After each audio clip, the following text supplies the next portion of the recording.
Welcome to Inside Economics. I'm Mark Sandy, the chief economist of Moody's Analytics, and I'm joined by Chris Dorides. Chris, good to see you. No Marissa, huh?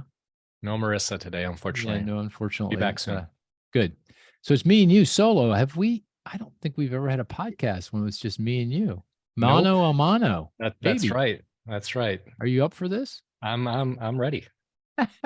Go for it. I should say this podcast has really two parts to it. Part one is what we're doing now, and I think a lot of economic data came out this week. The Fed met, a lot to talk about, so we'll do that. But we'll keep it relatively short because part two we have Mark Calabria joining us. Mark was the former director of the Federal Housing Finance Agency, FHFA, the regulator for Fannie, Freddie, and the Federal Home Loan Bank System, and that. We recorded that part of the conversation earlier today. We got interrupted by a tornado warning. We all kind of scrambled here, get into the basement. Fortunately, it passed by pretty quickly. I don't think a tornado actually has come down, at least not so far. And so we cut that off. But that was a good conversation. We'll come back to that in a little bit. But here we are. This is now June 16th, a busy week on the economic scene. Where do you want to begin, Chris? The consumer price index? I don't know. There's a lot to pick from. What do you want to chat about? Yeah, there was a lot of data that came out this week. Some maybe conflicting signals, or depending on what part of the argument you'd like to make, you can find data to support your view. But let's maybe start with CPI, because that came out on Tuesday. And overall, I'd say pretty good report in the sense that CPI is coming in. The consumer price index of inflation is coming in, maybe not as fast as everyone would like, but maybe as fast as would be reasonable to expect. So yeah, let's dive in there. Yeah, so this is the kind of the way I frame it in my own mind. CPI inflation, consumer price inflation, peaked at 9% on the nose, June of 2022, a year ago. We got a data point this week for the month of May, 4%-ish. Was it exactly 4, I think, wasn't it? Right, 4 on the nose. Yeah, year over year. I should say, yeah, year over year. That is important. It feels like we can state, at least I can state, I'm curious whether you would agree, that it's going to continue to moderate. We're headed towards 3 here towards the end of the year, 3% year over year, and going into the 2s. And the reason I'm confident in that forecast is two things. One, vehicle prices now, new vehicle prices are falling, and that'll continue. Used vehicle prices rose in the month, but it feels like they're going to start declining because auction prices are down, and that leads the CPI for used vehicles by several months, and that's going to happen. And more fundamentally, what's happening is we're getting more vehicle production globally, and that's allowing for more inventory on dealer lots and starting to take pressure off price. Second, more importantly, the cost of shelter, housing services, that's going to slow. It's kind of sort of rolled over already in terms of growth rates, but it's going to slow much more noticeably over the next 6, 9, 12 months, because that will reflect with a lag the fact that rents have gone flat to down. So that feels like that's where we've been over the past year and where we're headed over the next year. Agree, disagree? Anything you want to say about that? Yeah, general trajectory, definitely agree. I guess one thing to note is that you mentioned CPI, the headline number was 4% year over year, but the core CPI was 5.3%. So a lot of that decline that we've seen has been really energy driven, right? As energy prices have fallen, and they fell a lot this month and over the past year as well. So, and food, and I guess that might be energy too, because that goes back to diesel, and diesel is key to food prices, but that's kind of rolled over here too on a year-over-year basis. Yeah, well, not to the same degree. It's still pretty high though, right? Yeah, and that's another point. Energy prices are down, but all other prices are a lot higher than they were, no doubt about it. Yeah, food is coming in, but yeah, has to come in more to really help, particularly those lower income consumers that are most exposed. Yeah.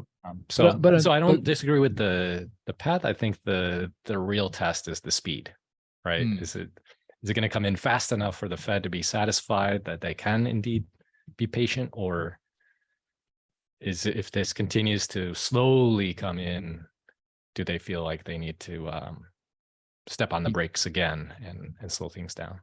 Right. So I was going to say something. What was it? About inflation. This is it. And I should ask, are we going to play the statistics game, the two of us? Should we? I don't know. That feels a little weird. Yeah. It's a little weird. So maybe we can. Yeah. So I won't take anybody. I'm not going to be worrying about taking your statistic or my statistic. Just go for it. Yeah. Go for it. We'll go for it. Okay. Yeah. Do you see the University of Michigan survey today? Came out today. I just saw the headline. It was up a little bit, right? Yeah. But you know what was most significant was inflation, 1 year ahead inflation expectations. That, so really? The University of Michigan does a survey every month of consumers, and one of the questions is, what do you think inflation is going to be over the next year? It fell sharply to 3.3%, right? Wow. It was pretty good. Yeah. Last month, right? Right. Now, of course, the thing bounces around a lot month to month, so I'm not sure I'd read all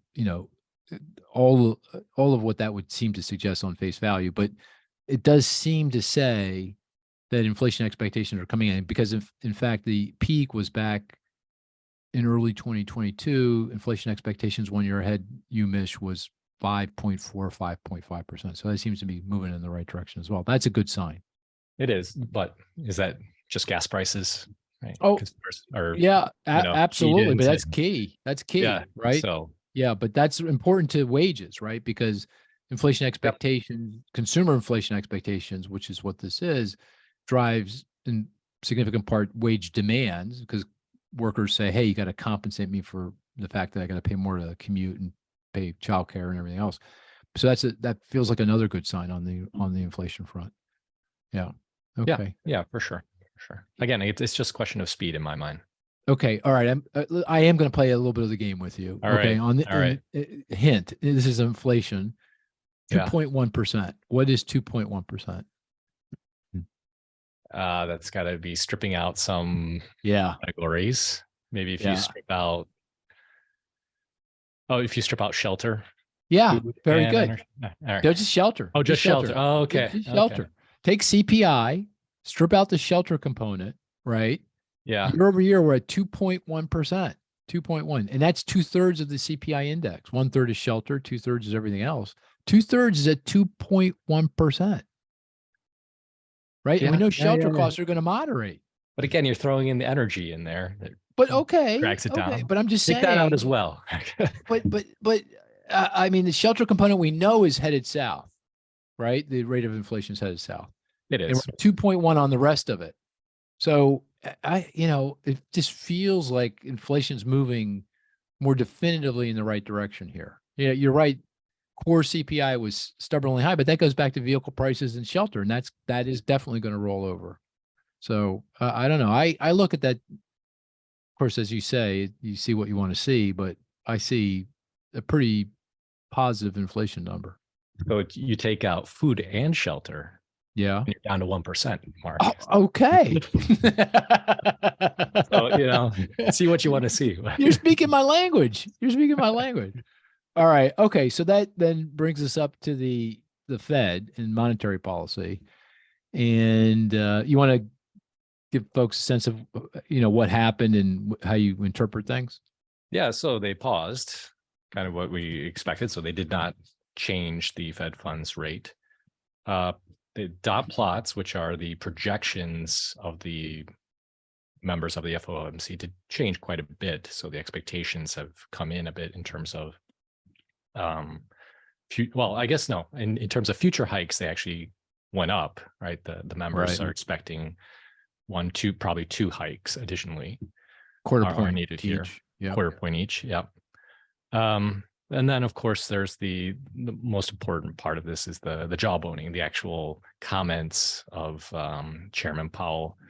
My interpretation is it kind of did what he had to do in terms of saying we're going to pause now, but leaving the door open, sending a signal that they remain ready to hike as needed. perhaps to try to calm the markets. So that's really the psychological battle that we're in right now with the markets, trying to get them in line with the Fed. So I think my assessment overall was a good meeting. I don't think he blew it in any sense in terms of the commentary, which has been the case in a couple of these meetings over the last year. So yeah, they're still in a hard place though, right? Or a difficult place because inflation is coming in, but it's still quite high. Yeah, I was surprised to see the forecast, the dot plots, as you say, now indicating the kind of the consensus of the folks on the FOMC, the policymaking committee of the Fed, thinks there's now going to be 2 rate hikes this year.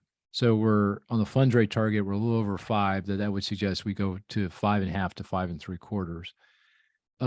And it that doesn't, that wouldn't have been me. I would have said, we've seen all the rate hikes we need to see, because as inflation's coming in, and we know it's coming in with a pretty significant degree of confidence.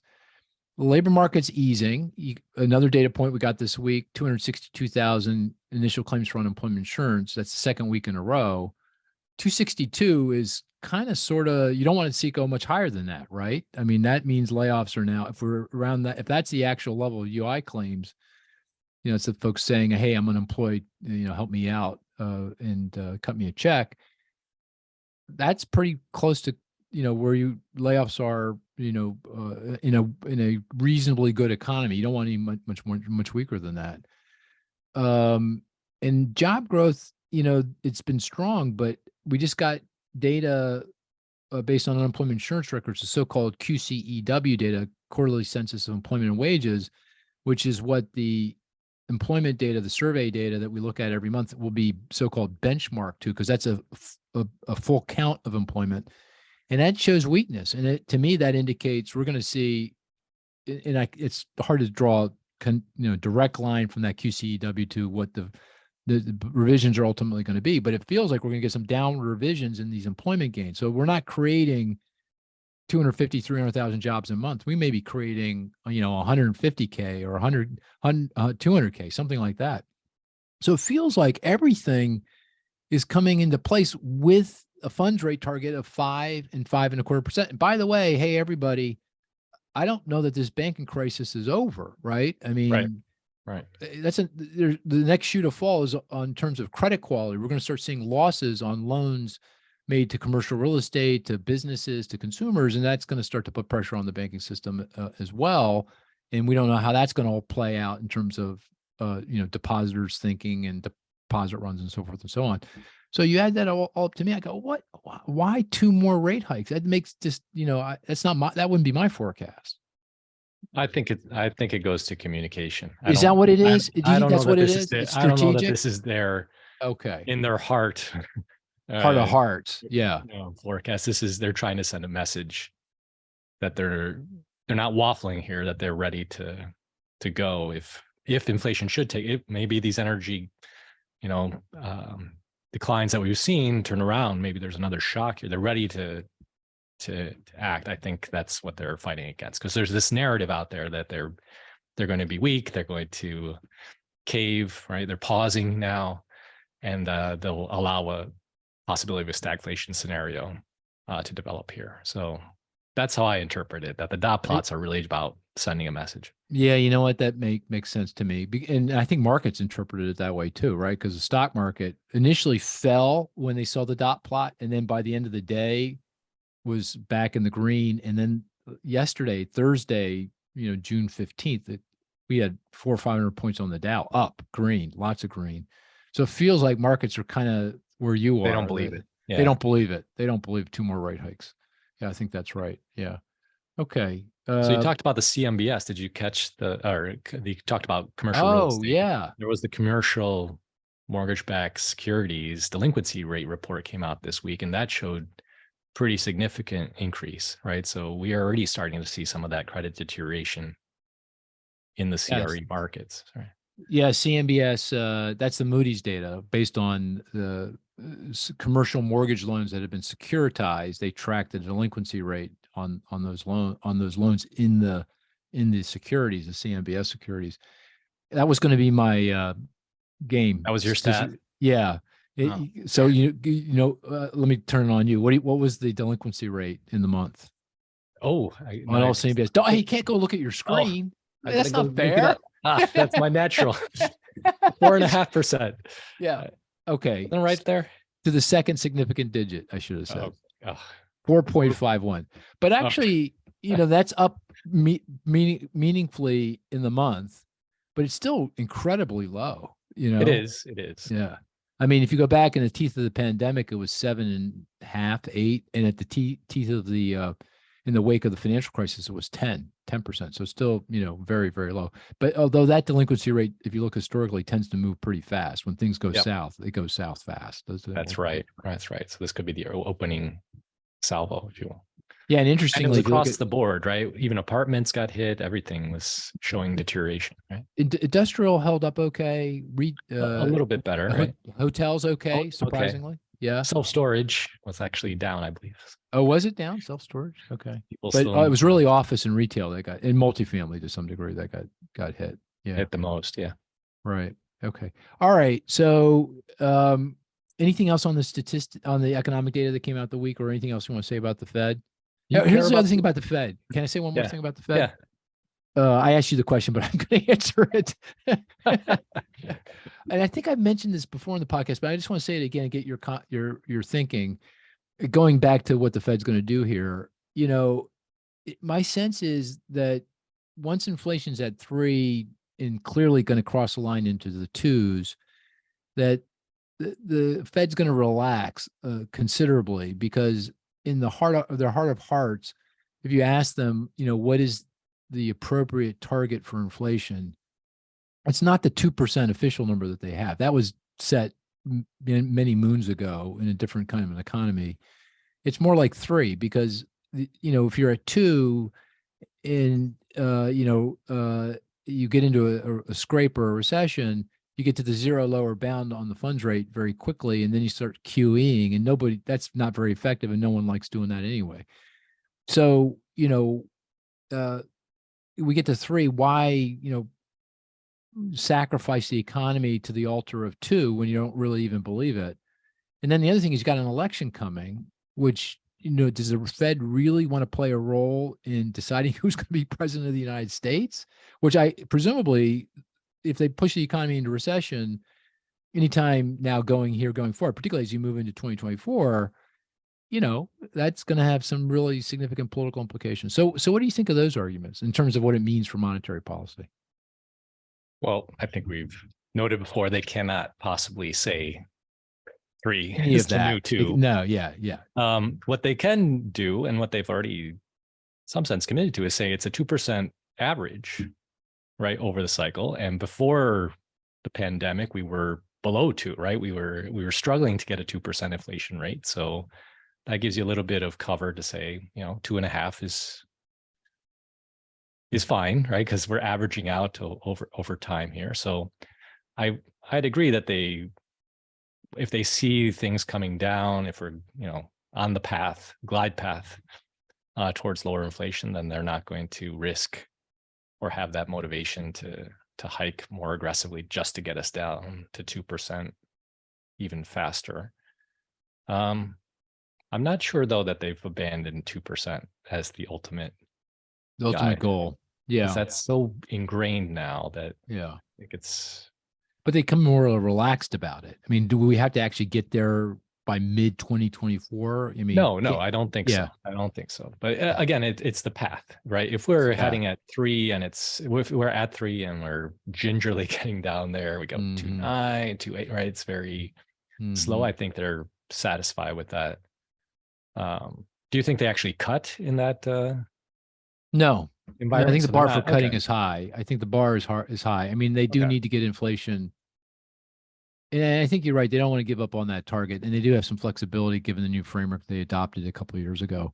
So I don't think they'll do that. I don't think they'll cut until we're, at least on a month to month or quarter to quarter basis, sequentially around that 2% target. On CPI, that's 2.5, by the way, because that's right. Construction differences in the methodology constructing these two things.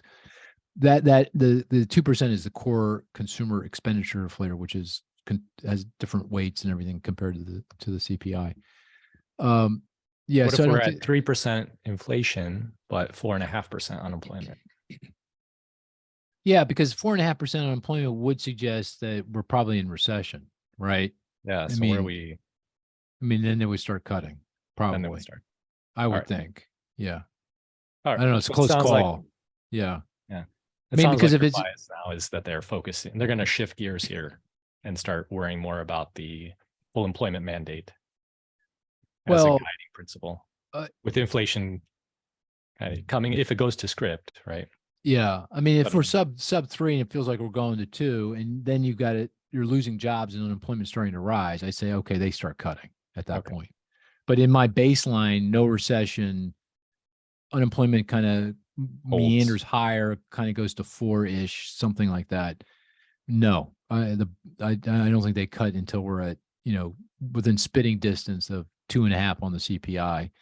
Okay. And that in my outlook, that's probably right around the election day, so they may wait till after that, so again, because they don't want to get, involved in that kind of, debate discussion. They don't want to be part of that conversation. So maybe December of next year. That's, by the way, we have the first cut in March in our baseline forecast, and I'm kind of thinking maybe that's Too soon. Maybe they wait a little longer than that.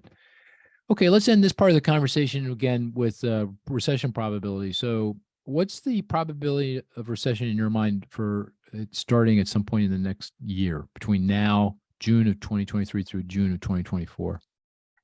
And this is NBER defined official recession, right? So job loss, we're losing jobs, unemployment's moving north of 4, headed towards 5, that kind of thing. 45%, I would say. Oh, really? Okay. That's a little lower. No? That's a little, well, I think it was at 40% by the end of the year. Yeah. And then you were 2/3 for next year. Yeah. Okay. I guess to make it consistent, it should be closer to 50%. Right. Is that how you feel? I mean, you don't need to be consistent for me. You can tell me how you feel like right now. No, I sense a breakthrough here. No, I'm seeing 23. The narrative hasn't changed that much. It's still 23 in 2023. I don't see it from an official, even if we're starting to lose jobs, it's going to take a while for the NBER to declare recession. But still 2/3 for next year. 2/3 for next year? I would say so. So really, it's really that second quarter, second and third quarter. Second and third quarter of 24 that I would say the recession odds are. Oh, you pushed this out. You just pushed it out. Your recession. A little bit. It's the NBER definition. You just pushed it out a couple quarters. You were end of this year, early next. Now, no? Well, that was like 2 quarters ago. Oh, hasn't happened yet. You got to push it out. I'm going to remind you, we had a similar kind of conversation back, 6 months ago. And you said, we were debating whether recession, and I kept saying, okay, recession, but when and why? That's a very difficult thing to do. A very difficult thing, as we are now learning, very difficult to do. But anyway, okay, I'm still, I'm growing more optimistic. I'm telling you, I'm going to say 40% probability between now and mid next year. But I kind of want to say 1/3, but I'm not going to say it yet. I'm being strategic with this. All right, 40% with an arrow down. Yeah, 40% with an arrow down. I'm feeling better. And so is the stock market, boy. That stock market's really, of course, it's narrow, very narrow, but please tell me you're not using the stock market to predict recession. No, I'm not. But tell me you're not looking at it, and it colors your view. Come on. If and there's the a lot of curve, green. just forget about it. Better track record, highly inverted. Well, no, no, it's right. But take the stock market and add in the corporate bond market, my friend, and then compare that to the yield curve. Which would you take? Stock market, corporate bond market over here saying no recession, not even close. Yield curve over here saying recession. Which one would you pick? I got to go with the yield curve. Track record. Come on. Okay. Okay. All right. I think we're going to call it this part of the podcast quits, but stick with us. We are now going to bring in Mark Calabria. Thank you so much. Talk to you soon. And it's great to have Mark Calabria here on Inside Economics. Good to see you, Mark. Good to see you, Mark. Really appreciate you coming on. You've had an illustrious career. I think now you're at Cato, right? Back at the Cato Institute. Yeah. And you were at Cato before being director of the. Oh well, Well, before I maybe was I the should White just House. stop because Sure. you have such a wonderful career. Can you just give us a sense of that? Your path to where you are today. Sure. And I think it interesting that from my perspective, it really, even goes back to grad school. I finished undergrad in the early 90s. And, when we perhaps first started using that term jobless recovery in the aftermath of the savings and loan crisis. And, one of the reasons I went and got a PhD in economics, because the job market was so bad at the time. So which is one of those things that has always kept with me. But after finishing my PhD, started National Association of Home Builders. And you got your PhD at George Mason, right? Correct. Yeah, got it. I did my PhD at George Mason. I know really first time I was exposed, I think in my public finance class, I wrote a paper on Fannie and Freddie as, off budget funding mechanisms. And interestingly enough, Mark Palin, who's the current deputy chief economist there at Fannie, was in the class with me. So, who was a better student? Do you remember? Probably Mark. I'll give him, but who's gone on to obviously much greater things. So all that said, had an opportunity to really kind of learn the housing industry. I was really more an industrial organization market structure guy in grad school. Interviewed with Carl Shapiro for a job at DOJ, things like that I thought I was going to go antitrust route. Which again, I should say to side, I think does explain a lot of my approach to mortgage finance really is kind of an industrial organization approach rather than say a macro or housing approach. But again, started working at the home builders and got to know, people that, Dave Siders, Stan Dubinis, lot of that crowd. Dave Crow was probably really my first big mentor coming out of college. So really learned the housing market from those guys. I do not miss spending 8 hours a day debugging SaaS programs and things like that. So I'm glad to have those days long behind me. Well, now you have ChatGPT. Maybe yeah, it's true. Or even better at FHFA, I had other people to do it for me. There you go. Even better. Even better. But I fortunately knew enough about it to judge what I was getting. When I was at the home builders, I got to know folks at the Harvard Joint Center, and they invited me up for a year. Eric Belsky, Kermit Baker, really got to know those guys pretty well and worked primarily on the Remodeling Futures project that Kermit runs. I think he just retired. Yeah, he did. He did great. Just great guy. Learned a tremendous amount from Kermit, and also got to know Bill Apgar and Nick Racinas during that time. So it really was.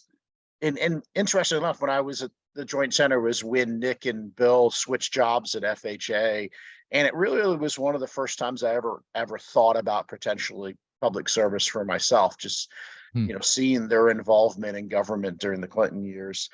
Went on to the realtors after that. NAR spent 3 years there, but overlapped with my good friend Lawrence Yoon, who's still there now. And then out of the blue one day, got a phone call from the Senate Banking Committee, then under Phil Gramm, and it happened to be, I should say, one of the members of my dissertation committee happened to be previously the chair at Texas A&M when Graham was there, and was friendly with Graham. So it was really just like, hey, anybody know an economist who knows anything about mortgage housing markets? And so again, really call came out of the blue. Really went up there, had a great opportunity. For good or bad, depending on your perspective, I guess Graham had decided he was going to retire not long after that. So I spent a year at HUD with Secretary Martinez running primarily the RESPA office, Real Estate Settlement Procedures Act.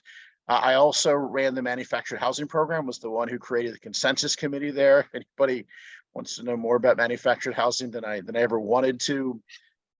Went back to the Hill 6 years with Senator Shelby, where again, the topics I worked on, flood insurance. So for instance, I'm not sure I'd like to publicly take too much credit for it, but I'm the father of the mandatory deductible in the flood insurance program. I got that. Is that right? Got that in the law. So that's you. Probably get some hate mail from that. but, worked on our Katrina response, worked on HERA, housing economic recovery response, and was the primary drafter. So going to FHFA was something special for me because I really was part of the team that created the agency legislatively, and really had a lot of attachment to it from wanting it to be a success. I mean, I spent 5 years of my life trying to birth it, if you will, in terms of the Hill.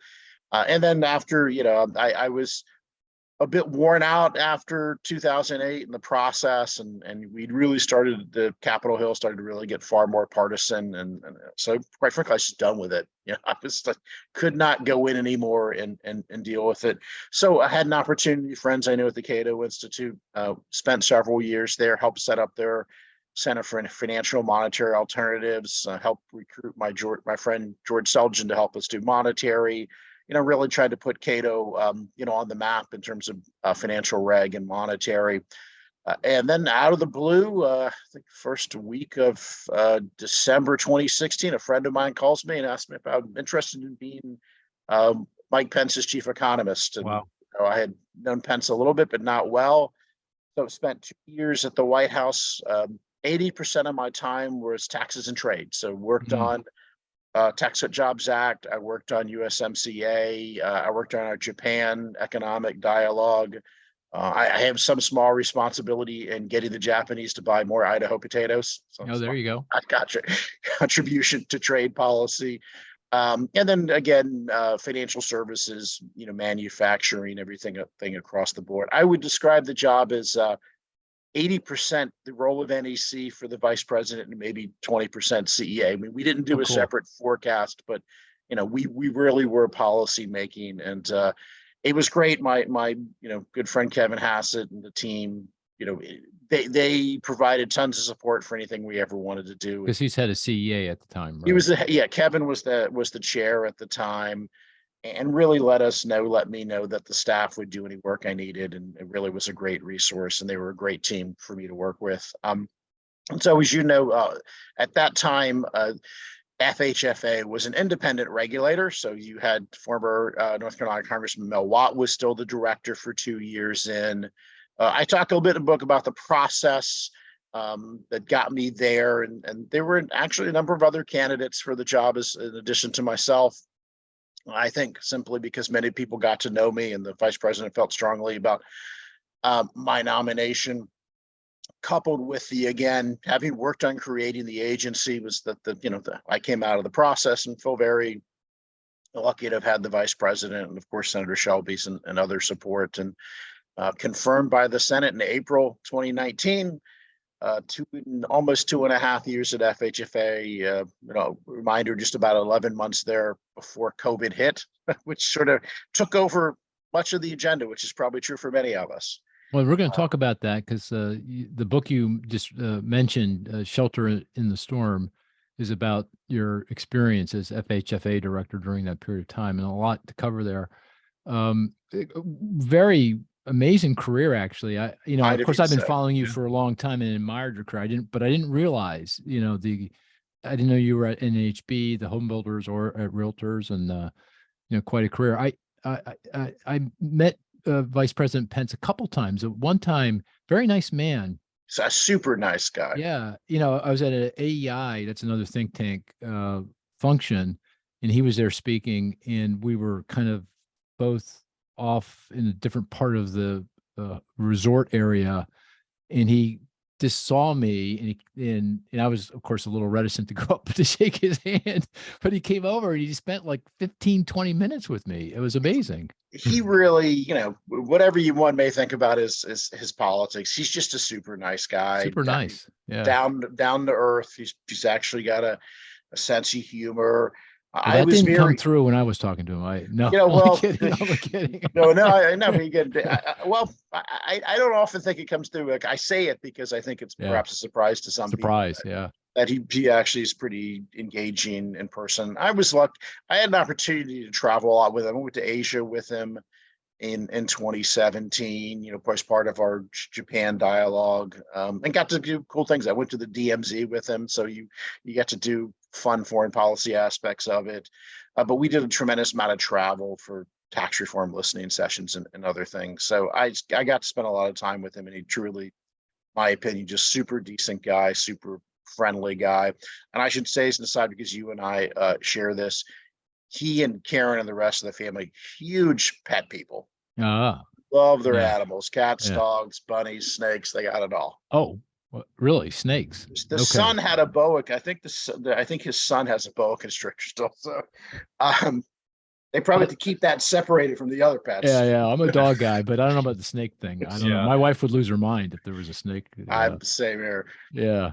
So I was going to say one other thing. I can't remember what that was before we moved on. Oh, this is it. I was going to ask you a question. He's running for president, right? Yes, he is. Are you going to be involved in that campaign? Well, I mean, I'll do what I can to help him, and we'll see how it evolves. I mean, I think he's really, certainly his economics are much closer to mine. So, you know, I think, you know, again, his views are fairly consistent with mine in terms of economic policy. And I think he would put us in a pretty good place in terms of economic policy. So again, I hope he does well. He again has the right instincts, you know, in my opinion. And, you know, I think an underlying I don't think it's an exaggeration to say, you know, second to the first lady, there was probably nobody that President Trump spoke to more often and more regularly than the vice president. And they were very engaged in policy. And a lot of the big choices, even personnel, and of course, at the end of the day, in every administration, the president, that's where the buck stops. The president makes choices. But Pence had a tremendous amount of imprint on economic policy making during those years. And so again, you know, we'll see how it goes. Well, very cool career. And here we are. Now that it's very clear you're a tried and true houser, so-called houser, you're deep into the housing finance system. Let's talk about the housing market right now. What's your sense of things? You know, my sense of things is this is like one of the weirdest markets, and the time I've been following it. So let's touch on a couple of attentions. I mean, while of course, even in the Great Recession, you know, what was going on in California, Arizona, Nevada was not necessarily what was going on in Texas. But today, you know, I can't think of a starker contrast than, say, the Southeast from the West. And so, first of all, the markets just seem to be moving in very different directions. Of course, you know, I think the fundamentals do explain that. You look at migration patterns, you look at where people want to move, you look at where housing is being built. Certainly, it's all explainable, but you know, I remember for a long time, the conversation, particularly in the 90s and 2000s, was sort of state level economic convergence. And to me, we're seeing a big divergence geographically. That's one. The other thing that, you know, really is probably, which is really, just to make that concrete for the listener, the western part of the U.S. particularly California, kind of Boise's always been the kind of the poster child down to Phoenix. That part of the country is getting nailed, you know. Absolutely. That's what you mean. Yeah, right. West Coast, in terms of, you know, housing prices are where the declines are. You still, you know, continued, you know, either out migration or weak migration, weak job growth. And again, just huge difference between what's going on in California. And of course, some of the Western markets, it doesn't take a lot of people moving in from California to blow up Boise, and it doesn't take a lot of people moving back to deflate it. So a lot of those neighbors of California really got hit. But, you know, you're just seeing something very different in Florida, Georgia, Carolinas. It's just a very different housing market. And then the other wrinkle, in my opinion, of what's very different is, you know, even though 2008 focused a lot, you know, on the foreclosure crisis and on single family, you know, we had multifamily kind of mirrored what was going on with single family in the 2000s. To me, I think we're seeing a big divergence between multifamily and single family. And of course, part of this is that, and I'm mostly talking on the construction side here, but you're having a big degree to which the tightness in existing home sales, of course, because rate lock-in has supported single family construction in a surprisingly strong way. Whereas, you know, I think we're starting to see and have seen real weakness in multifamily. Of course, this depends on geography too. As I learned at NAR, location. and they really do differ. So not only are we seeing pretty big geographic differences, we're seeing pretty big differences in terms of market segmentation, in my view. And I think it makes it very hard. You continue to see these things going in different directions. I think normally in the kind of pace that we've seen in Fed behavior, you would have expected probably a lot more to break in the housing market that has. So there's certainly been more resiliency in the housing market than I think most of us expected, perhaps probably more than the Fed expected. Yeah, particularly house prices, right? I mean, yeah. By our index, we calculate an index repeat sales. We're down what, Chris, 2-3 percentage points from the peak nationwide, something like that. Closer to 2 now. We actually saw closer to 2. Yeah. So again, it's been. I mean, I think it's just been kind of unprecedented to kind of have this degree of tightening with, I mean, certainly not zero response from the housing market, but a lot less of a response than one would have expected. You know, I'm still, you know, I mean, if you ask me where am I today compared to where I was a year ago, I'm probably more optimistic on the single family side than I was a year ago. But equally, if not, maybe more pessimistic on the multifamily side. But, you know, to me, a lot of it does come down to the job market. And, you know, we clearly have had, you know, since the middle of 2020, you know, the people forget, I mean, the recovery from COVID job wise was just been stunning. So to me, the bottom line and takeaway for the housing market is, what does the job market continue to do? Because I do think, you know, and this is, if you want to get into this conversation, I'm a little bit more on the pessimistic end of the spectrum in terms of what underwriting standards have been, and to say that I think that mortgage performance and housing performance is much more tightly related to the job market than it has historically been, in my opinion. And so, of course, the plus is that as long as we continue to see job growth, the housing market will do fine. If, in my opinion, we see significant job loss, then I think we're going to have trouble in particular segments of the mortgage market and the housing market. I don't think it's going to be systemic by any stretch of the imagination, but there are going to be pockets of distress if we see distress in the job market. So do you have a view on the direction of house prices here, or where they're going to go? I mean, our view has been, although I say this with less confidence, is that prices will still move south here, maybe not as much as we thought a year ago, but still kind of high single digit, you know, peak to trough decline, only because without that, given where mortgage rates seem like they're going to settle, and given the state of the labor market and the incomes, to restore any kind of semblance of affordability in the single family market, to get home sales back up to anything that's consistent with long run historical norms, you do need to see some weakening in price. And that's going to take some time, because you got, as you said, that lock-in effect. Yeah. And we have to wait for life events for people to have to move to actually transact and for prices to come in. But that's kind of our sense of things. Is that consistent with your view? And maybe I differ a little bit in magnitude, but qualitatively, absolutely. I just, you know, to me, fundamentally, the where prices are at and where incomes are at in most markets just dictates to me. I mean, sure, I would love to see a boost in incomes that closes that gap, but I think that's unlikely. Yeah. So I you know, I do think there's a bit of a composition effect here, you know, in that what is being sold, I think, is different than what we may see in a normal market, and certainly the, you know, heavier percent of new sales. But back to the income point, and I do think that, you know, a wild card will be once we start to resume student debt payments. I mean, how much stress is that going to put on payments and affordability? And I'm of the view that, you know, we should have resumed it a long time ago, but here we are. And that doesn't mean it won't have some drag or negative impact on the housing market. So I think the thing to really watch is what happens when student loan payments resume. You know, do we start to see stress there? You know, so again, I am in that where I think probably lower single digits, but some of this also does depend on what inflation continues to do. And mortgage rates, I guess, right? Absolutely. I'm probably a little bit more, I'm more on the end of seeing mortgage rates probably normalize around the high 5s and the 6 before. And I think others may see it perhaps as much as a percentage point lower or so. You know, again, if we think that say 10-year treasury is going to normalize around 4, then to me, I think seeing a spread of around 200 basis points, which admittedly is historically high, but a lot lower than where we are today, is kind of where I expect the range to normalize.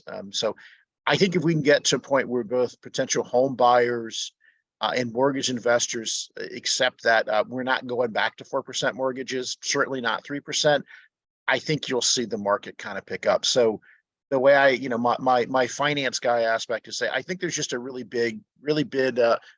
large bid-ask spread in the market. And once things start to stabilize, I think transactions can pick up again. Yeah, I just noticed some fixed mortgage rates are back up close to 7%. It's crazy.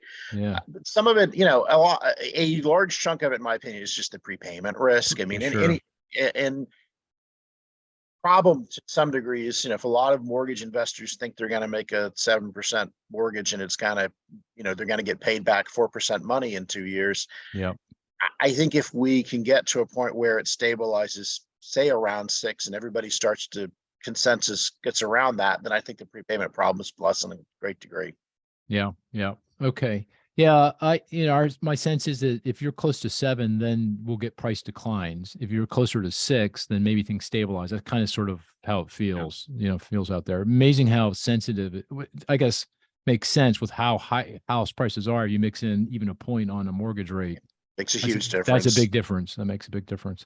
Hey, Chris, before we move on, let me turn it to you. Anything you want to ask Mark about the state of the housing market, or did I miss anything?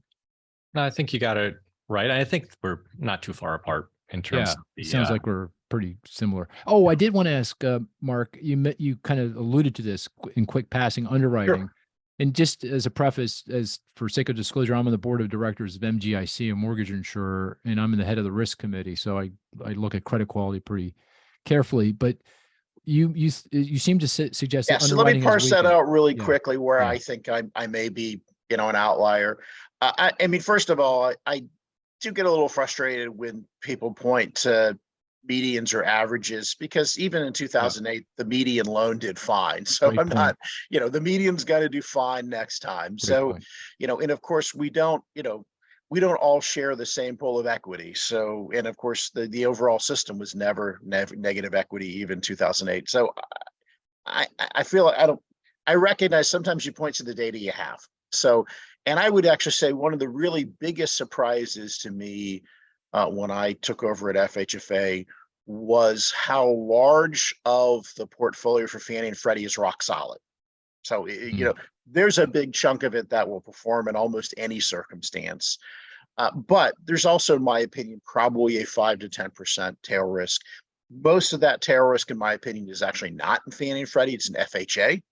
And the couple of metrics I'm worried about. One, I think that there has been significant what I call FICO inflation, and I would compared to say 2005, I think the typical FICO score is probably about 25 points higher than it would be pre-2005. Part of that is the part of it even goes back to before 2005, the 2003 Fair Accurate Credit Transaction Act. I happen to be on the banking committee when we did, but even the post-2008 CFPB changes. So regulatory changes, and then coupled with the decline in reporting activity for negative events that went on during COVID really kind of leads me. And again, it's hard to quantify, but my back of the envelope is 20, 30 points of FICO inflation have occurred. And I think most of that has actually been at the bottom end. People who are 850 were going to be an 850 otherwise. But so I think FICOs are inflated.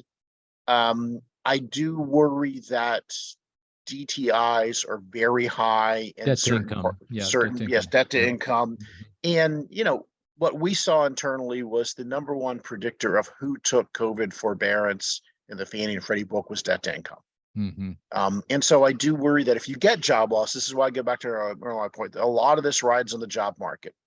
And if the job market remains okay, we'll be okay. But if the job market stumbles, I think you've got a sliver of high DTI, low FICO, high LTV borrowers who will have trouble. And that worries me. And I think it will be more significant than is commonly recognized. Yeah, that's consistent with our, Chris has written a lot about the score inflation, which has actually shown up in the credit card and unsecured personal lending. Already you can see high delinquency. And I think, go ahead. I was gonna say, I'm glad because, I mean, Yeah. my takeaway too is from having looked at kind of the factors, but talked to a dozen or so people in the industry, and nobody really seems to want to go on the record. So I'm glad you guys have. Oh yeah, and you can already see it in the FHA book, right? You can feel delinquencies are already rising pretty quickly, and that's at a 3.7% unemployment rate. So yeah, and I do worry. I mean, I know they haven't said how they're going to report this, but as you know, there's a proposal, to have a partial payment where they would essentially take money out of the fund to make borrowers current again without actually the borrower themselves having paid. I hadn't heard that. I mean, it's not quite being finalized yet, and of course, it's supposed to be similar to the payment deferral option that we created at FHFA, but it's not clear how it will be reported. And for good or bad, I mean, at least in terms of an information, FHA delinquencies are, to me, the canary in the coal mine. They'll go bad before anything else in the mortgage market does, and I do worry that we may be seeing kind of a lessening information value of FHA delinquencies. But again, if they report to us how many of these partial claims they're doing, then we should be able to back end the numbers out. But it's just not clear yet. So we've talked about the present. I want to now go to the past in your book, Shelter in the Storm. And I'm not sure we're going to get to the future, Mark, which is also really kind of critical. So we will eventually, right? Yeah. But I'm gonna just get this out there right away and get you on the record saying yes. I want you back if it's okay. I'm happy to come back and talk about what tomorrow may hold. Okay, because there's a mortgage finance policy. Boatload of stuff to talk about: Fannie, Freddie, conservatorship, Federal Home Loan Bank System. I just wrote a paper that I've heard you on that.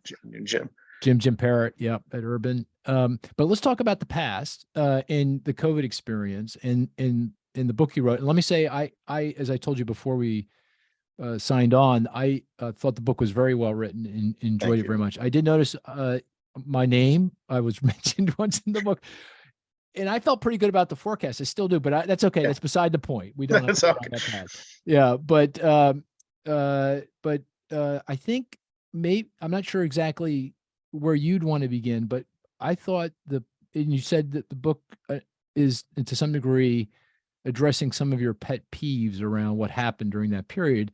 Sorry. I was just going to say the one thing that kind of top of the list, I think, tell me if I'm wrong, is around the criticism you received around helping the mortgage servicers. Is that correct? I mean, it certainly was something where it was probably most in my mind when I started writing it. I mean, first of all, the top level message of the book, it was mentioned at the beginning. I was on the banking committee in 2008. I had very strong feelings and, did mortgage oversight about how, programs like HAMP and HARP were functioned and where I felt they fell short. And so kind of the biggest theme of the book is, here's what the things that I really didn't like about the 2008 response. And, if by chance I would be in a position to do something about them and as fate would have it, I was, why we did it differently this time and why I think that was a success. And then to kind of raise the question of, what did we do that made sense solely because it was a pandemic that may or may not make sense in the future, because we will have recessions again, even if we don't have pandemics. Let's hope not. And then what are the things that should stay, and to kind of have that conversation, and also to kind of go through the why. One of the things that's been very interesting is a number of particularly industry people have read the book and said to me, now I know why you did that. Of course, I had hoped to have been fairly transparent at the time, but I do think it's a good precedent for policymakers coming out of government to explain, their actions a little more in depth and why they made certain choices. And that's the biggest thing. It's like, these are all choices that were made, and I wanted to help people understand why we chose A rather than B. Certainly, I don't know if fun's the right word, but one of the more interesting parts of writing it was going back and reading some of the, very gracious things that were said about me in I the saw press. that. Yeah. I mean, I do By the try. way, I didn't, No, you were, I wasn't one of those guys. and you're not, Yeah. I Yeah. always respected that, even when you and I disagree, I've never felt you've made it personal. So, Appreciate that. and I don't really felt like you've ever, and certainly I apologize if you feel like that I've ever Well, questioned your. Mark, you're too nice a guy. I mean, come on. It's Well, impossible. and it's to me, I think we're both, I mean, you and I, may well, and this could be another episode, have very different models of how the economy works and maybe different assumptions, but I think we're both trying to get through, how does the world actually work? How we're trying to get to the end of this. We're trying to understand what works. And to me, when people kind of engage in ad hominems and personal attacks, it's really just more an indication of the weakness. The reason that I repeat some of that stuff in the book is I want people to understand, especially now it's timely with SVB, First Republic, all these things that, I've been in the seat where 99% of the phone calls and pressure you get is rescue, rescue, rescue. And I wanted people to understand that that's what you get. That is the pressure. That is the situation. There's almost nobody who calls and tells you, well, maybe we should sit, go slow and think this through. That's not how it ever goes. And so one of the more frustrating aspects, because we were rather generous, and I do talk about how we set up the programs, and probably the biggest change was really to let borrowers, simply state their distress, as I called the honor system. Because to me, one of the real problems in 2008 was the paperwork shuffle that, it took borrowers months and months to get in. Some borrowers, some lenders submitted fraudulent, some stuff got lost. So I looked at this and said, we're in the midst of a pandemic. We can't afford to set up a program that takes borrowers 5 months to get in. That's not an option. That option is off the table. And because we also didn't means test it, which I think is actually an important aspect of it, we made it easy to get in. Now, these programs are set up weeks before the CARES Act, and our intent had always been to get you in and then call you 3 months later and verify. And it wasn't going to be you're in and that's it. It was going to be get in, and we're going to do the verification on the back end, not the front end. And just quickly, the CARES Act was the first piece of COVID Correct. relief legislation passed under President Trump in March of 2020. I think it was $2 trillion, something like that. Yeah, $2 that's trillion right. deficit financed. And it's ultimately the support was $5 trillion all in. Oh yeah, we spent a lot. Spent a lot, but this was $2 trillion, and there I was a lot of other things going on. And there I think too. that was also the PPP was probably the biggest component of that. 600 billion of that was PPP, but that was for the small business. Exactly. And so the CARES Act also codified a lot of what we had already set up. And I talk about the pros and cons of putting codification. So because we were essentially invoking the honor system, which of course I try to be candid in the book about what were gambles, what were the uncertainties. And so there was a tremendous amount of debate about, well, if you make this easy to get in, everybody will take it. And that certainly was a possibility. We thought, however, as we economists would say, we would make it incentive compatible. We would make it easy to get in, but we would be stingy. We weren't forgiving. I mean, it's easy to forget that there were broad calls for mortgage forgiveness, rent forgiveness. I mean, of course, I had no money to do that even if I wanted to. But we were going to make it very clear that it's easy to get in, but you were going to pay everything back. So, and then we created some carrots. So, for instance, normally if you take some sort of mitigation forbearance in Fannie and Freddie, you have to make 12 on-time payments before you could refi. So we created big carrots. We said, if you were always paid throughout your forbearance, you can immediately refi upon exit of the program. And then if you had missed payments, all you need to do is make 3 on-time payments to be able to refi. So again, we created some stakes, we created some carrots to try to modify how generous we were on the front end.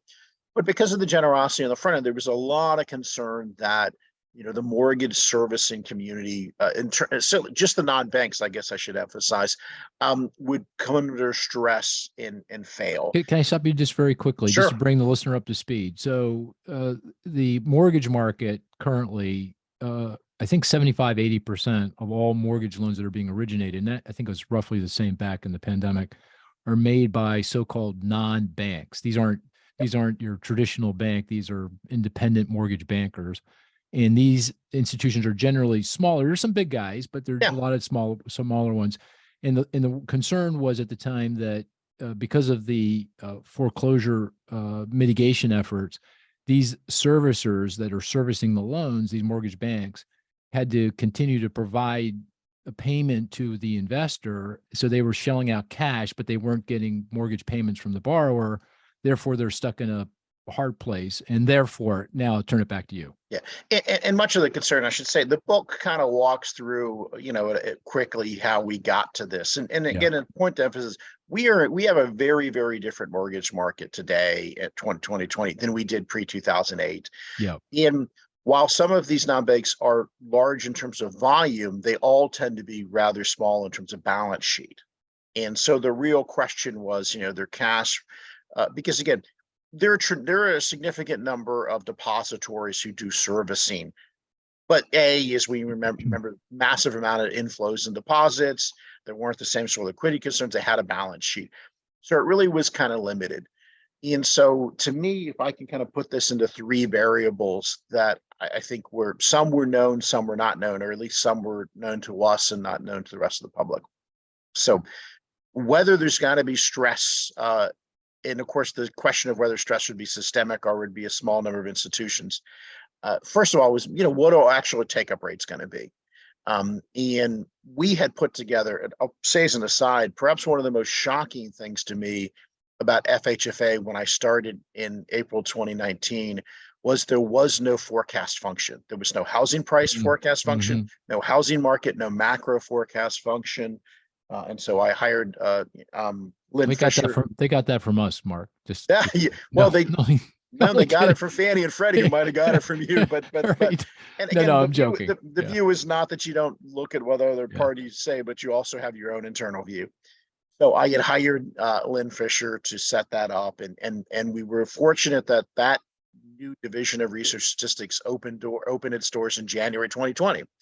So by the time COVID had hit, we'd gotten that staffed, and we had a pretty good model based on previous recessions, what we thought forbearances would be for the Fannie and Freddie book, given where we thought stress in the mortgage market would be in the labor market, and given the quality of the book.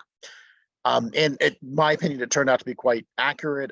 In March, I think I was on TV with Diane Olick, and Diane asked me where we were going to be. And I said, Dan, I think we're going to be around in the Fannie and Freddie book, around 6% middle of May. And lo and behold, we peaked around 6.7 in the Fannie and Freddie book. Of course, FHA and others were worse. But so we had a pretty good forecast model. Now, just one more, just to catch people up, because this, I know this, Chris knows this, but fair. Yeah, we're moving fast. So we're talking about the mortgage banks, the mortgage servicers. And the question is, how big a problem, this cash problem, do they have? Exactly. And you're saying, okay, first thing to consider is, well, how many people are actually going to take up the forbearance, the mitigation, because that's going to determine the size of the problem. And therefore, that's what you're talking about. Absolutely. So first variable is what's uptake among borrowers. That's the first variable. And that was probably where there was the widest range. And again, we had, I think even our 95% confidence interval suggested it wasn't going to get above 15–20% worst case. But that's the first variable. And that was where I would say most of the public debate was.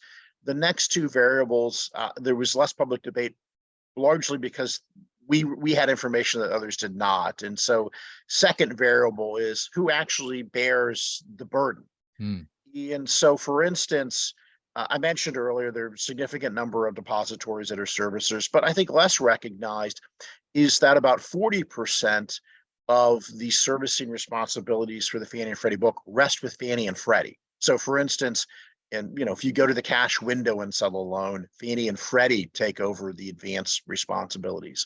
There are contracts where you can choose as a servicer to essentially buy insurance from Fannie and Freddie on the servicing front.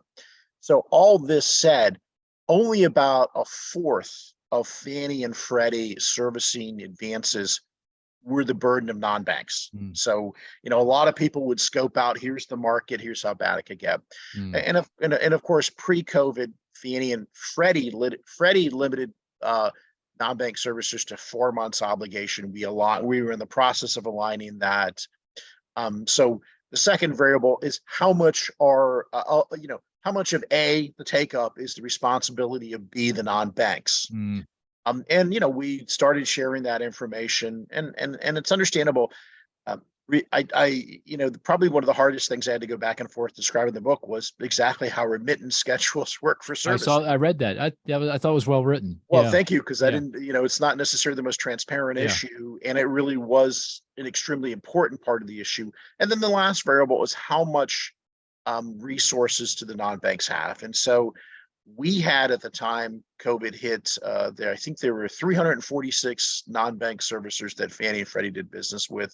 We had income statements, balance sheets. We immediately got on the phone with the largest 30, and servicing industry is rather concentrated. So the largest 30 got us probably 90% of the market. And we immediately said to them, I've got your financials. Is this up to date? What has changed? And then we lastly also, while on those phone calls, not only did we ask, what is your current status? We also asked, what is your capacity to absorb servicing from others? So we had an internal metric of, this is how much servicing we could transfer before there was really any risk of stress. And so again, I think the public debate was over the first variable. We tried to get both the capacity for the industry and the burden of the industry. I made public in a June 2020 testimony, and we had tried to get some of that data out earlier and sharing it to try to have a sense of people how good or bad this was going to be. And then, we tried to work with the industry to get there. First of all, I guess I've said once before, the situation at FHFA and Ginnie was far worse. Mm-hmm. And in fact, most of our concern for Fannie and Freddie servicers was not the servicing of their Fannie and Freddie book. It was for those servicers who also did Ginnie, that there might have been, mm-hmm. Kind of a knockoff effect. And so for us, we just never, maybe at any one time, there were a small number of servicers.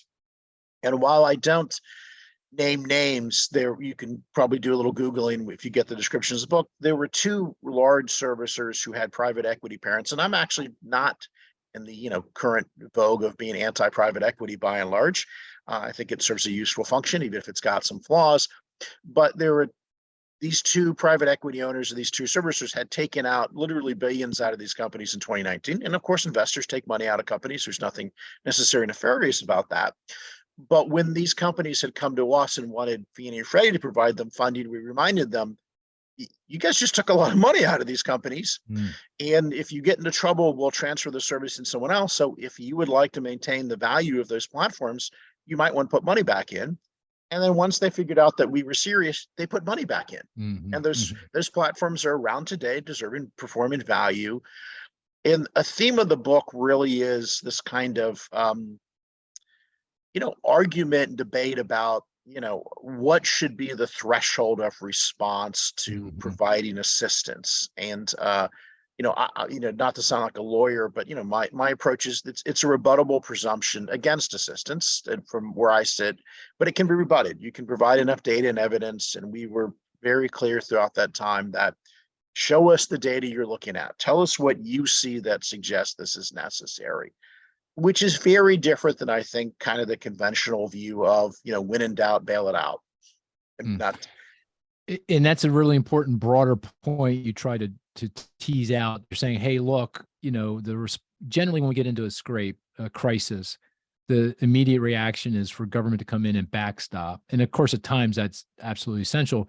But in this particular case around the mortgage servicers, you're saying, look, I didn't do that. And it turned out okay, no problem. The servicers kind of navigated through, they managed through, and I didn't need to bail them out. But let me ask you a question around that. And this goes to the forecast I did on the effectively on the take up. I assumed that policy that we were going to see in response to the crisis was the policy we had. That, I didn't count on $5 trillion. Who would have thunk $5 trillion in support? UI and food and student loans and on and on and on, PPP. And also the Fed's response was also pretty amazing. Zero lower bound, massive QE. Yeah. In fact, you mentioned the refi boom in your book, you have a whole chapter on it. You saw mortgage rates go from 3.5 to 4 before the pandemic to a record, believe it or not, 2.5%. I mean, insane. unbelievable, Yeah, insane. Yeah. Just giving money away. and of course, the economy, as you said, amazingly turned around. So, to my perspective, one reason why you didn't have to step in, why the mortgage servicers kind of navigated through, is because they did get bailed out by everybody else. So it's certainly a reasonable argument to say everybody got bailed out. And of course, I suspect that, you and Chris struggle with this on a daily basis, which is kind of teasing out causality from correlation. Now, as I mentioned, we had built a model in early March, our econ team looking at historical performance. And of course, that historical performance embedded. So, we did expand unemployment insurance benefits in the Great Recession. So there are some policy responses that, yes, they weren't as generous as they were this time around. And I know I'm an outlier to say I'm not of the view that we were stingy on the fiscal side in 2008. I'm of the view we spent a lot of money and we helped a lot of people. We just structured it. I'm more the Casey Mulligan view that we structured those programs in a way that disincentivized work. But all that said, certainly our forecast incorporated previous policy responses. So we certainly didn't take a baseline of government will do nothing, but we did take a baseline arguably of the response will be similar to perhaps the Great Recession response, which again, in my view, was generous. So all that said, the trying to tease this out and say, would it have been worse? How much worse? And like I say, our 95% confidence. But just to put a point on that, in the Great Recession, because we've obviously done a lot of, I've done a lot of work in this area. The total fiscal response to the Great Recession was 10% of GDP. I'm rounding, obviously. Yeah. The fiscal response to the pandemic was 25% of GDP. So much more than would have been what normally expected. And so certainly our modeling efforts that, suggested that we were going to see single digit forbearances, you could say incorporated, say, a 10% fiscal response. And I think it is an open question. I certainly am a believer that fiscal response does at some point have diminishing marginal utility. So I'm not convinced that 20% is twice as good as 10% in terms of a fiscal response. But all that said, parsing through, would it have been different? And like I said, the financial data we had, such as, who was going to bear this, what was the uptake? I personally think the probably biggest thing that really drove it, and again, you had your forecast, and I guess I could turn the question back to you. With my observation, or rather the internal data we had, that only about a quarter of Fannie and Freddie servicing responsibilities was with the non-bank. I'm assuming that's a great point. I'm assuming that had to be new to you. Oh, I did. Of course, I didn't take the next step and say you should provide support to the servicing industry. I didn't take that step. I just did the first step, variable number one, variable A. Which of course is, why we created, the forbearance and why we set that up. And so again, it was very, surprisingly large number. I think, on one end, I think about 15% of Fannie and Freddie forbearance borrowers took it for a month, and left. Yeah. And, probably about a fourth took it for 3 months or less and left. So a lot of people took it, got back on their feet. Obviously there were a lot, I think less than 1% of Fannie and Freddie forbearances had LTVs over 97. So these were generally, and that's part of what went into our modeling effort as well, which is these borrowers are in pretty solid shape. Mm-hmm. But, again, it's obviously very hard to parse out, what was the econ-wide response of the massive amount of stimulus we provided. And of course, how do you parse that out from, just like the arguments over how much of inflation is fiscal versus monetary, that's what you macro guys try to figure out. Yeah. That's my favorite debate now. And it's not easy, and that's what makes it fun. Hey, I know we're running out of time and I want to respect your time. I do want to ask Sure. one more question around the mortgage servicing, now looking forward perspective. And that is, there's a lot of concern, worry, and this was also brought up in the context of that Silicon Valley Bank and Signature and everything else, that these institutions are financially fragile in the sense of the funding. You know, they rely on warehouse lines with JP Morgan Chase. I'm just making that up. The big guy. And Chase is a warehouse lender, so that. Yeah. This is an example, and you know, they can get into capital markets and raise some debt, so forth and so on. But the funding sources are somewhat tenuous when you get in a risk-off environment. And if they were to get cut off from the funding, and that meant the mortgage market, because they are 75, 80% of originations, would be significantly impaired, that would hurt the housing market significantly. And obviously that would be a pretty significant threat to the economy. In that context, first of all, am I characterizing this correctly? And second of all, what should we do about it? Anything? Great question. So on one hand, I don't think any one of these institutions is systemic in the sense of that we could not resolve its assets in a way that would have major disruptions to the economy and mortgage market. So, you know, for instance, we had in fall of 2019, Ditech with a rather large servicer who went through a bankruptcy court in New York, and we transferred, you know, its service into New Res. And we were able, there were bumps, but partly because you had to deal with the court, not because of the process itself. And so Fannie and Freddie have a large history.